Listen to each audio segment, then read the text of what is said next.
Okay, our job is to find the value of the center of gravity or center of rotation for this object here. We'll start off by placing the origin at the bottom left corner here. Okay, and then we realize this object is not a regularly shaped object, but it is comprised of 3 rectangles. So then we can locate the center of gravity for each of these rectangles. So we'll put a dot here for that one, a dot here for this one that represents the center of mass for those, and then a dot here for this one. This represents the center of mass of that object there. Okay, let's look at the coordinates then for the x direction. Looks like this one would have a coordinate of 3, so I guess I'll write the x direction coordinates here. Okay, that would be 3 right there. Okay, so then this one, the center of mass would be 6 plus 6, which would be the center of mass of this one. So then that would be 12. And then, let's see, 6 plus 12 is 18 here, and then go an additional 3 more, because that's half the distance there, and then we have 21. So those would be all the x coordinates, 3, 12, and 21. Y coordinates over here, this one would be half the distance in the y, so that would be 8. And then the y coordinate for this one is just half of 2, so that would be 1.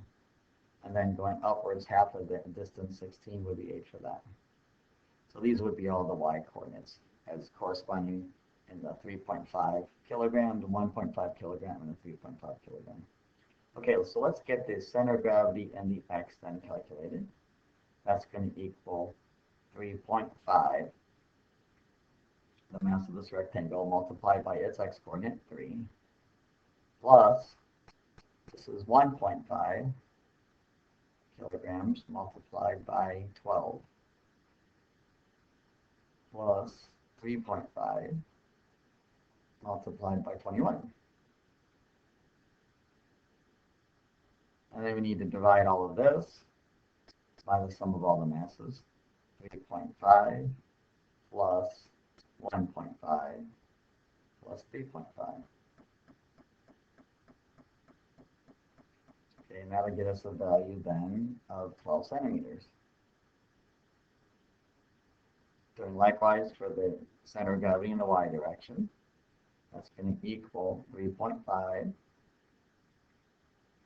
multiplied by the y coordinate 8 plus 1.5 multiplied by 1 plus 3.5 multiplied by 8, all divided by the same value of 3.5 plus 1.5 plus 3.5. So that's the total of all the masses added up again. And that'll give us a value of 6.8 centimeters. So that's the center of mass or center of rotation for this object. Let's take a look at its meaning. 12 centimeters for the x direction. Now that makes sense because this is symmetrical in the x direction, so that would be right in the center of it. So if I go over 12 centimeters, that's about right here, and then go up 6.8 centimeters, which is going to be about right here. So we see that the center of mass of this object, or center of rotation, is actually not located on the actual object itself. All